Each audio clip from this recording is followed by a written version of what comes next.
What's up, guys? How y'all doing today? My name is Rex. This is your Daily Chat, Season 3, Episode 26 for July the 31st, 2018. We are, at the time of this recording, like 44 minutes away from it being August and being the 8th month of the year, and the year being over, like 3/4 of the way over. Oh my god.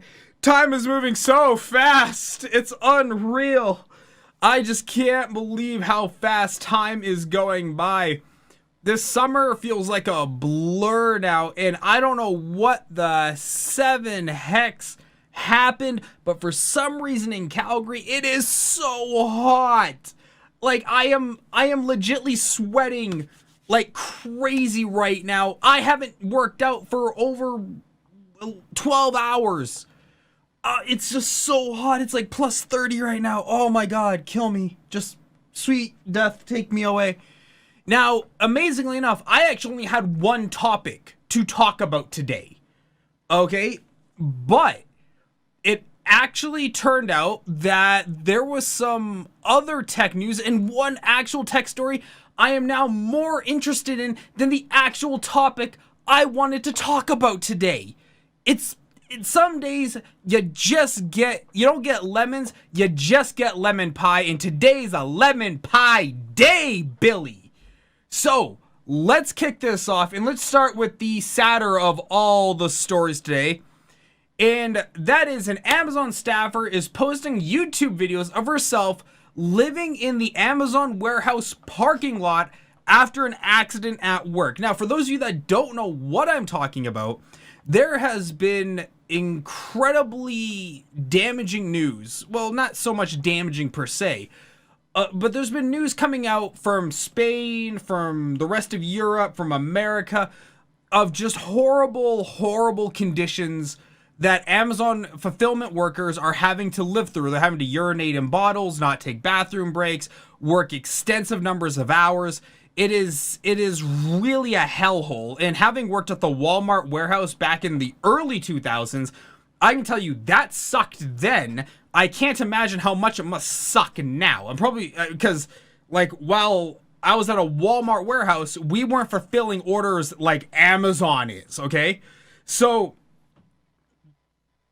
the hell was that?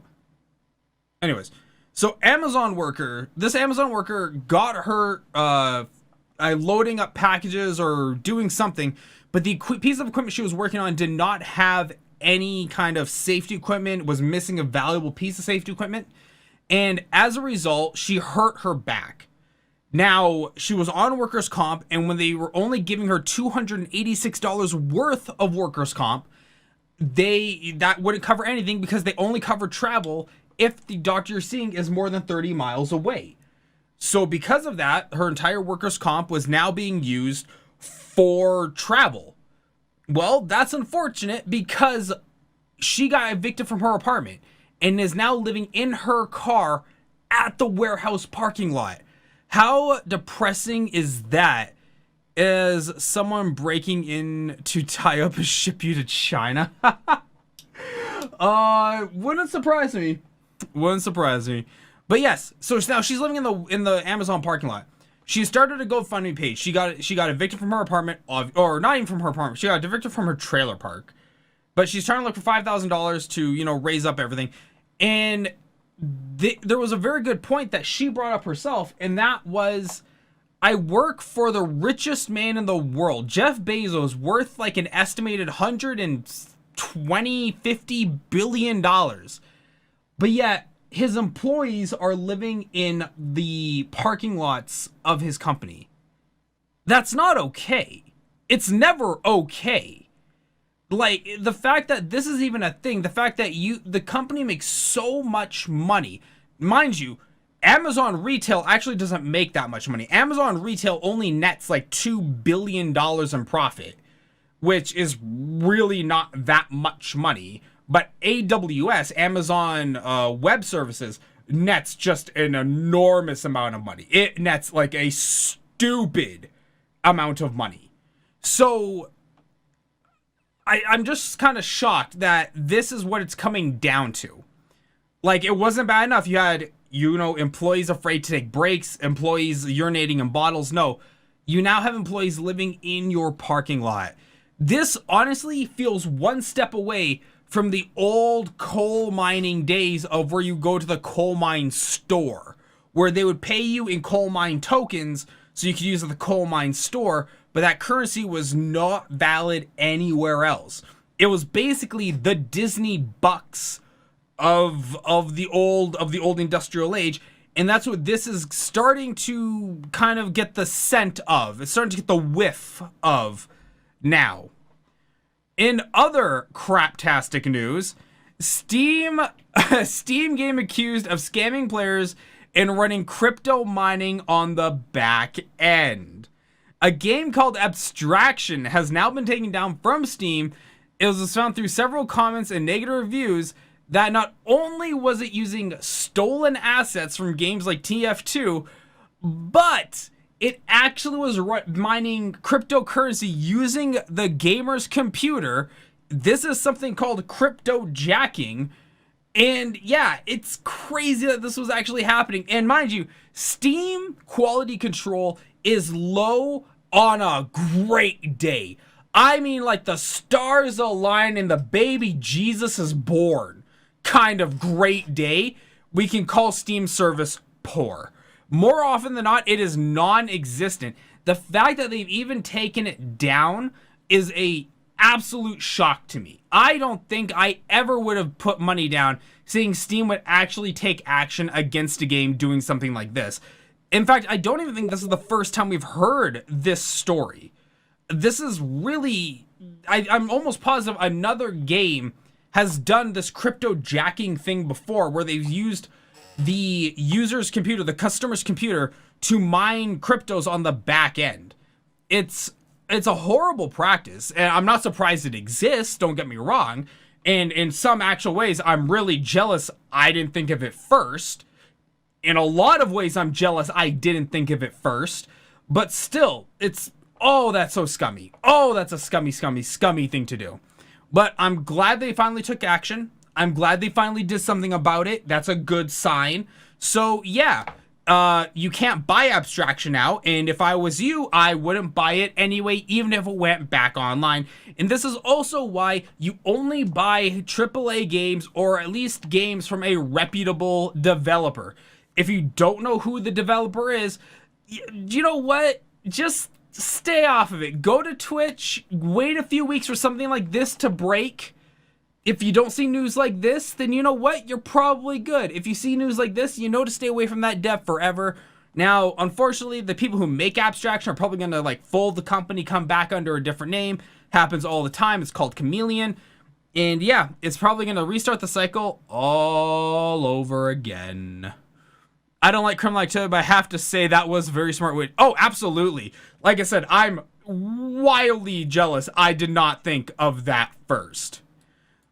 For you Americans, this is going to come as no shock to you, especially if you're American and a tech person. But yeah, analysts are projecting Comcast could lose as many as 430,000 video subscribers in 2018. So yeah, Amazon is in store for a bumpy year where they're projecting a loss in the third quarter of 430,000, which they are losing people at an absolutely astonishing rate.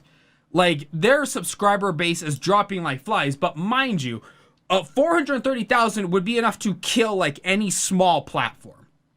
Unfortunately, when you're Comcast and you have millions over millions of users and subscribers, 430,000 is what? 1% maybe? It's a lot. It's a lot of money going out the door, but their base is millions of people. They can afford to take hits like this and keep going. But this is kind of just showing more and more how much the cord cutting culture is going, and saying that, we just want things online. We want it as we want it, not as you want us to want it. It's becoming a buyer's market, not a seller's market now. And the sooner that AT&T, DirecTV, Comcast, Time Warner, and Charter all wise up to this fact, the sooner they can get on the train and start to work with us. See, the problem is that fact that companies like this are still of the mindset, they're still of the mantra of, you don't know what we want, we'll tell you what you want. No. You live in a tech savvy era. There are more people like me running around than old people would like to admit to. And this is very much I will tell you what I want, you'll give me what I want, or I'll find somebody that will give me what I want. So we're going to wait to see how this goes. I am now, with this analyst report coming out, I am going to have my eyes peeled on this thing, and I want to know exactly beat for beat how many subscribers Comcast loses, because I want to track the cord cutting thing like it is my job right now. Okay, the one story I actually wanted to talk about today, and then a bonus story that's even bigger than the one I want to talk about today. Judge has blocked the release of a 3D printed gun plan. I don't know how many of you know about this, so I'm going to start talking from the beginning, and we are just going to bring you right up to speed.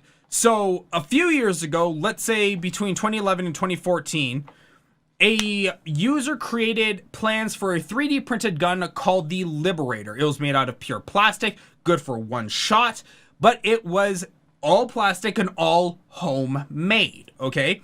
He put these plans online. Once they were online and they got like mainstream news, they got 100,000 downloads, I think, in that week. Are you streaming on Twitch? Yes, I am. And how are you doing, by the way? Drop.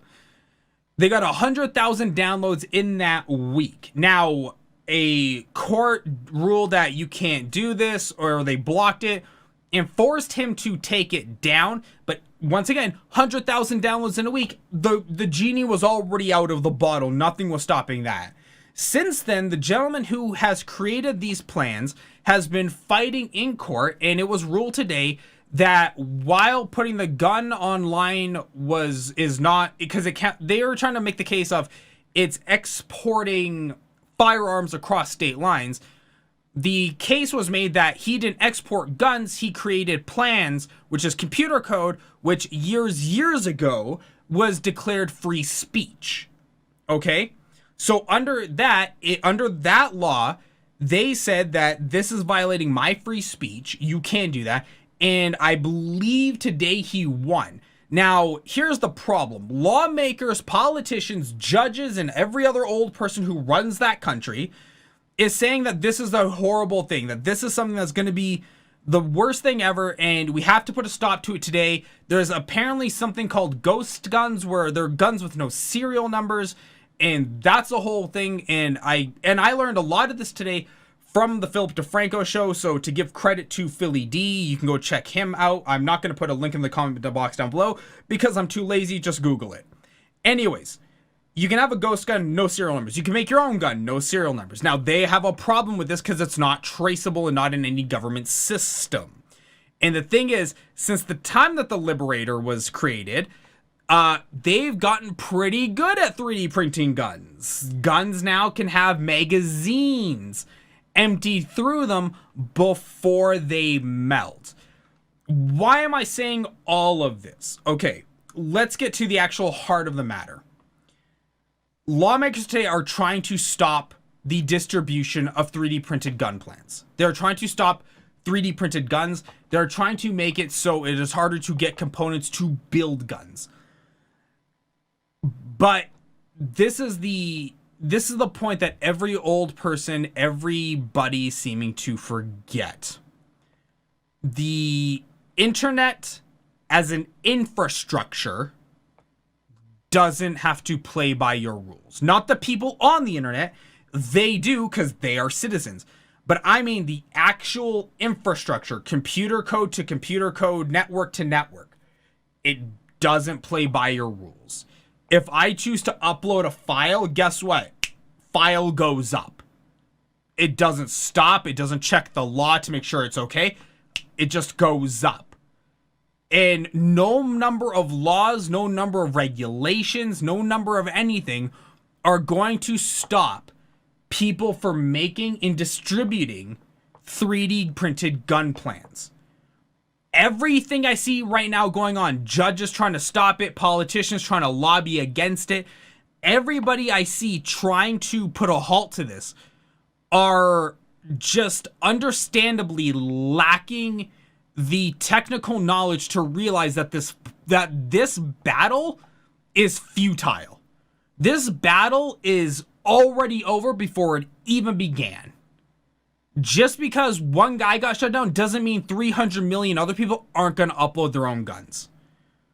And you know what? It's 3D printed. There's no reason why people still can't just make their own 3D printed guns. There's nothing stopping that either. Mind you, that is still legal, but they're trying to change that in the law books too. And it's like, they're trying to make it so you can't buy like triggers or, vital components to a gun without being in a registry, but you can just make your own. Like, all you need is a CNC mill, a lathe, and maybe a 3D printer and a laser cutter, and you're good to go. You can make that stuff for like $3,000 on a one-time purchase and just keep bringing the cost down. This is an already pointless issue, and watching old people bicker over it just shows how out of touch they are with what matters in America. See, here's another point. This battle, and it kills me to say this next part, okay? It really does kill me. This battle is really not a matter of gun control. This battle is actually a battle for the internet. It's not like a net neutrality internet. It's a battle for what is allowed to get posted. That's what this battle is. It's really not about the 3D printed gun. Like, listen, you can make guns with a ton of stuff. Ask MacGyver. You can make guns anywhere. So why are they focusing on this? They should be looking more at like, what is it like? They are looking at the laws of what is allowed to go up online, but at the end of the day, that's not going to stop anyone. It's really not.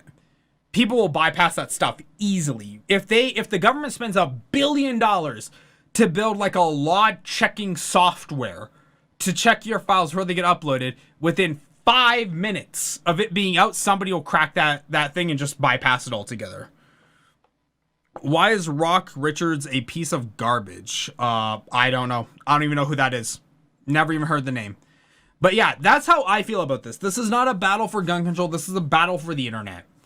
And I think it really should come down to younger, sharper, and more understanding minds taking on this battle than old geriatric people who are just trying to keep collecting a paycheck.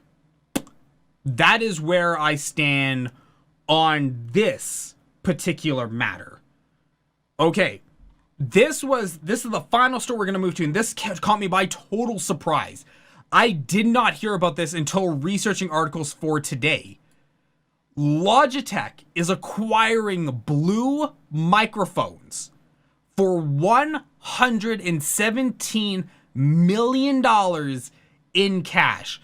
I was all hyped for the 3D printed gun thing until I saw this story. And when I saw this story, I was all in, baby. I was all in. So to just quickly bring it up, we have Razer, who bought THX Sound. You know, the people that make the sound on the theaters. We have them who bought THX. We have Corsair, who just purchased Elgato like a month ago. And now we have Logitech buying Blue microphones for an all-cash deal, no less. Like, I will tell you what I told my Discord channel when I heard about the Razer THX thing. I knew these companies did well. I didn't know these companies did that well. Like, do you have any idea how large $117 million in cash is? Like, that is a banana amount of money just to have sitting around. I can't even find $5. They got $117 million. So anyways, Logitech is making a big purchase to secure a foothold in the high-end audio recording Tonight, the company announced that it's acquiring Blue Microphones for $117 million in all-cash transaction, which will result in Blue, known for the USB condenser microphones, including the Snowball Yeti, joining Logitech's existing portfolio of brands. Aside from Logitech and Logitech G, the company owns Astro Gaming, Jaybird, and Ultimate Ears. Yeah, it's putting together quite the roster. For Logitech, this is a new space, and the company wrote in its blog post announcing the deal. But at the same time, it's not at all. Gamers are already using our Logitech G webcams to stream, and people for video calling with friends and family thank Logitech every day. And in business, our audio and video know-how is apparent every time a video meeting takes place. I'm not surprised this deal went through. I'm actually more surprised that Blue Microphones was willing to sell. Like, I'm aware that this transaction is a massive amount of money. But at the same time, though, I have to imagine that Blue Microphones was not hurting for cash. Like, they were not hurting that badly or at all. So I'm just really curious to know why this deal is happening. Like, I know why Logitech wants it. Logitech wants it because Logitech wants to be more audio focused. But I'm kind of at a loss of, in my head, I'm trying to piece through why this deal is happening. I don't know why it's happening besides the straight, obvious financial reasons. But I'm wondering what Logitech on the back end is wanting to do with Blue Microphones. And I'm wanting to know why Blue actually sold. And I don't know if I'll ever get those two answers. But God knows I'm going to spend a lot of my weekend sending out emails trying to find what is happening and why it's happening. Because don't get me wrong, Blue is a fantastic brand. I have a Blue Yeti Pro just to my left over here. And Logitech is also a decent brand. I've got a G900 mouse right here. It's my main mouse, my daily driver. But yeah, I'm just kind of at a loss. But this is definitely rounding off the triangle, the Mexican standoff between Razer, Corsair, and Logitech. This Mexican standoff is happening right now. And I want to try and get some insight to figure out where this battle is going to go. So, yeah. Well, guys, there you have it. This has been your Daily Chat Season 3, Episode 26 for July the 31st, 2018. I want to know what you guys thought about today's articles. If you have opinions, if I'm way off the reservation with any of my ideas, with any of my thoughts, you are more than welcome. Throw them in that comment box down below. Throw them in a tweet at me, at LittleRex2015. Guys, if you like what you see here, hit that follow button if you're watching on YouTube or on Twitch or on Mixer. Hit that subscribe button if you're watching on YouTube Live. We're trying to get to 1,000 subscribers so I can get my stuff back. Why is my voice cracking? Guys, thanks for tuning in. I've been Arif. This has been your Daily Chat, and I'll see everyone tomorrow. Same time, same place. Have a good night.